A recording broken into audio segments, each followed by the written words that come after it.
धर्म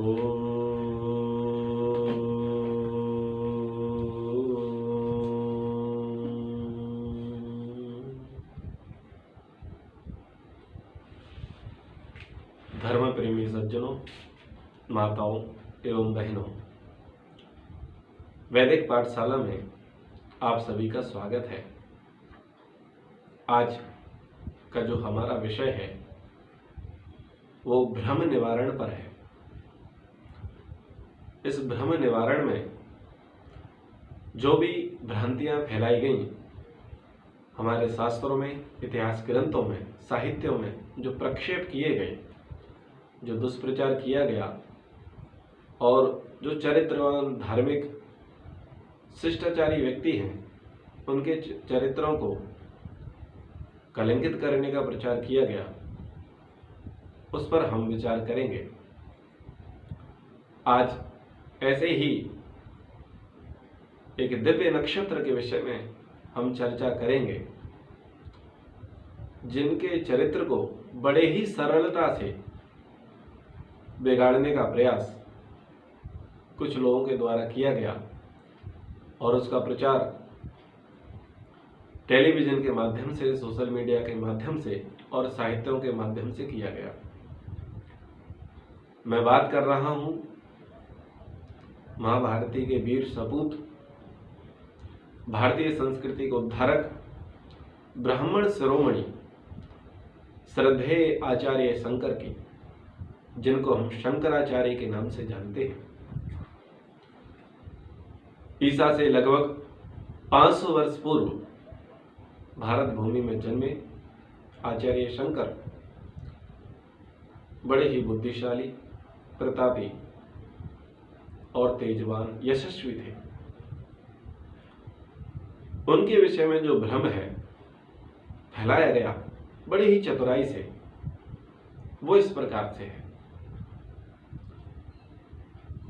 ईश्वर भक्त हैं शंकराचार्य जी। जब नास्तिकता छा रही थी, तब उन्होंने सभी मत मतांतरों से जो उस समय विद्यमान थे, उनसे शास्त्रार्थ करते हुए उनको पराजित किया और पराजित करके ईश्वर की सत्ता को स्थापित किया, क्योंकि उस समय ईश्वरवादी लोग कम थे।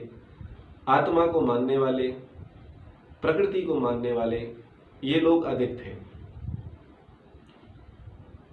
तो एक व्यक्ति थे जो ईश्वर की सत्ता को नहीं मानते थे, प्रकृति आत्मा के विषय को मानते थे, और वह जैन मत को मानते थे। उनका नाम है मंडन मिश्र। मंडन मिश्र बहुत बड़े विद्वान थे। आचार्य शंकर जी का उनके साथ शास्त्रार्थ हुआ और बताते हैं कि वह लगभग 16-17 दिन चला।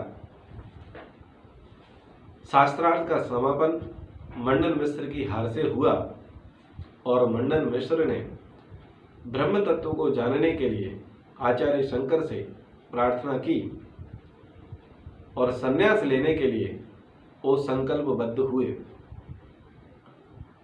मंडन मिश्र की जो पत्नी थी देवी उमा भारती जी, उनको यह कार्य ठीक नहीं लगा और पति की हार देखते हुए उन्होंने आचार्य शंकर से शास्त्रार्थ किया और शास्त्रार्थ में उन्होंने काम शास्त्र पर चर्चा रखी, जिस पर आचार्य शंकर निरुत्तर हुए और उन्होंने 1 मास का समय उनसे मांगा। उसके बाद वह जंगल की ओर जा रहे थे, तो जंगल में एक राजा अमरूह थे जो शिकार करने गए थे और शिकार के दौरान वह मारे जाते हैं और उनके मृत शरीर में जाकर के परकाया प्रवेश आचार्य शंकर जी करते हैं और उनकी पत्नी के साथ काम क्रीड़ा करते हैं, भोग करते हैं और आकर के 1 महीने बाद वह मंडन मिश्र की पत्नी उमा भारती के प्रश्नों के उत्तर देते हैं। तो यह प्रकरण दिखाया गया है, प्रचारित किया गया है।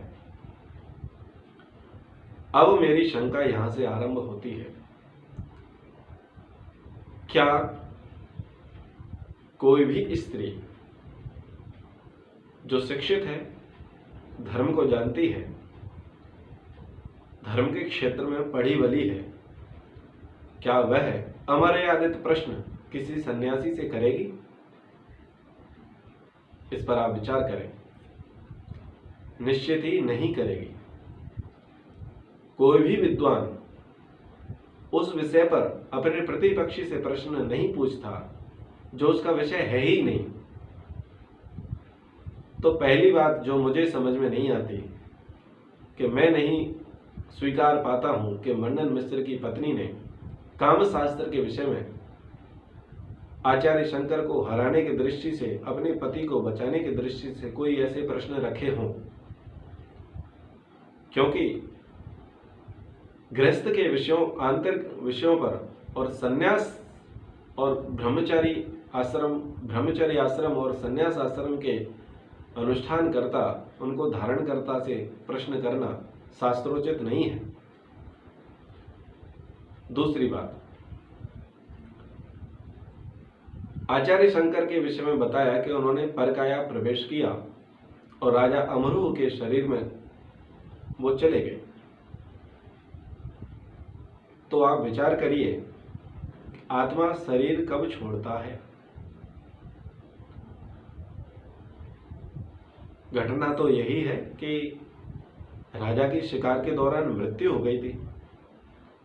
तो जब एक आत्मा उस शरीर से निकल सकती है किसी कारण से, और वो कारण वहां विद्यमान है, तो दूसरी आत्मा उसमें प्रवेश कैसे कर सकती है? ये बुद्धि कौन लगाएगा?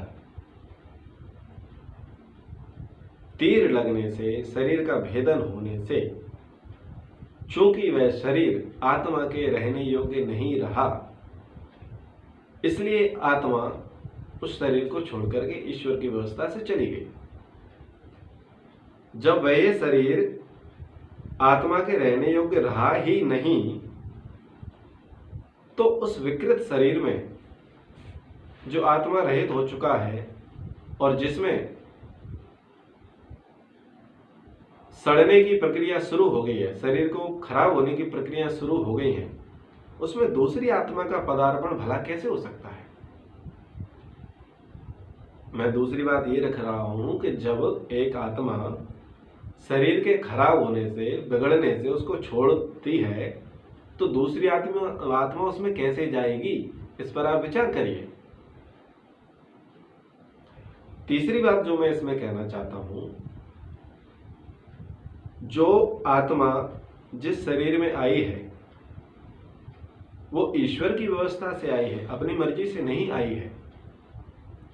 और एक आत्मा एक शरीर को छोड़कर के दूसरे शरीर में अपनी मर्जी से चली जाए, ऐसा वेद में कहीं प्रतिपादित नहीं है।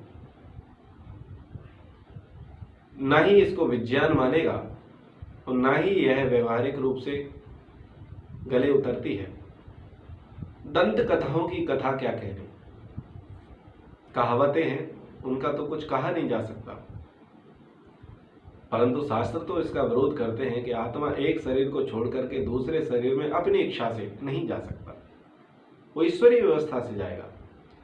एक शरीर से दूसरे शरीर में जाएगा, एक शरीर को छोड़ेगा जब वो शरीर रहने योग्य नहीं रहेगा, और दूसरे शरीर में तब जाएगा जब उसका जन्म होना होता है, वो भ्रूण बना होता है, उस शरीर का निर्माण गर्भ में हो रहा होता है, तब जाकर के ऐसी व्यवस्था है।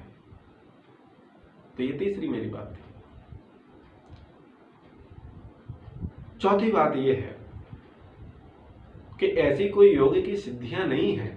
सुना तो खूब गया है, परंतु उनके कोई विशेष प्रमाण नहीं है कि व्यक्ति जब चाहे अपना शरीर छोड़ के दूसरे शरीर में चला जाए, दूसरे शरीर से वापस अपने शरीर में आ जाए। क्योंकि देहांतर गमन आत्मा का जो होता है वह सुषुप्ति अवस्था में होता है और ईश्वर की व्यवस्था से होता है। आत्मा स्वयं शरीर को नहीं छोड़ती और आत्मा स्वयं शरीर में नहीं घुसती, वो ईश्वरीय व्यवस्था से घुसती है। तो ये बड़ा शास्त्रीय विषय है, इस पर आपको विचार करना चाहिए। और जो लांछन की जो बात अब आ रही है वो ये है कि हमने भोग किया, कैसे ही किया तो सही। मेरे कहने का तात्पर्य है, भोक्ता तो आत्मा है ना। शरीर बदल गया तो क्या हुआ? जो मन बुद्धि चित्त अहंकार एक आत्मा के साथ एक शरीर में है, वही मन बुद्धि चित्त अहंकार जब दूसरा शरीर मिलता है तब भी होता है। तो शंकराचार्य जी ने उस राजा के शरीर में प्रवेश किया, उनकी आत्मा ने। तो शरीर में प्रवेश किया तो भोक्ता कौन था वहां पर? आत्मा। तो फिर दूसरे शरीर में जाने की जरूरत क्या थी? खुद के ही शरीर में भोग कर लेते।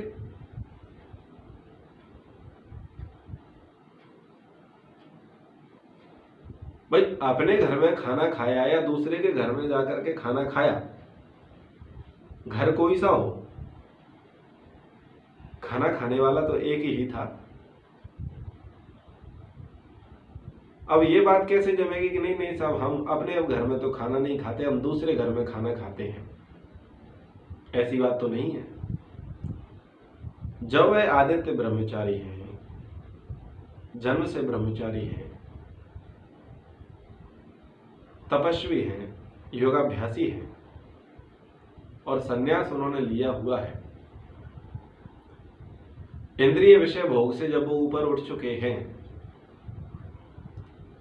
तो एक शरीर क्या कितने शरीर में चले जाओ, आपके अंदर वो इच्छा तो जागृत होगी नहीं। जो आप एक शरीर में मार चुके हैं वो दूसरे शरीर में कैसे होंगी?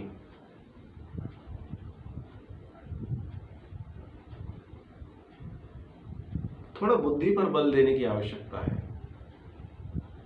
कि यदि आप लोग षड्यंत्र रूप से ऐसा कहना चाहते हैं महिमा मंडन करते हुए, तो ये कहीं चरित्र को बिगाड़ने वाली बात तो नहीं है कि परकाया प्रवेश किया। आपने सिद्धि को दर्शाया कि परकाया प्रवेश किया और काम क्रीड़ाओं के विषय में स्वामी शंकराचार्य जी ने जाना, तो वो तो फिर खुद के ही शरीर में जान सकते थे, उसमें क्या आपत्ति थी?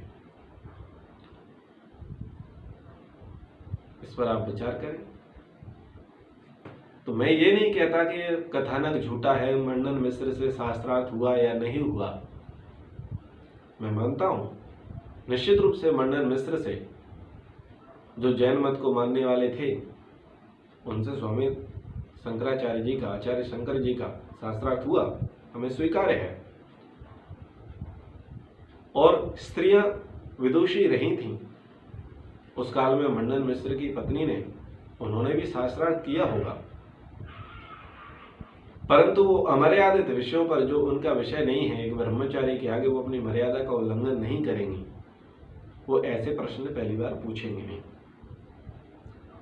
और दूसरा, इस प्रकार का जो कथानक है वो निश्चित रूप से काल्पनिक है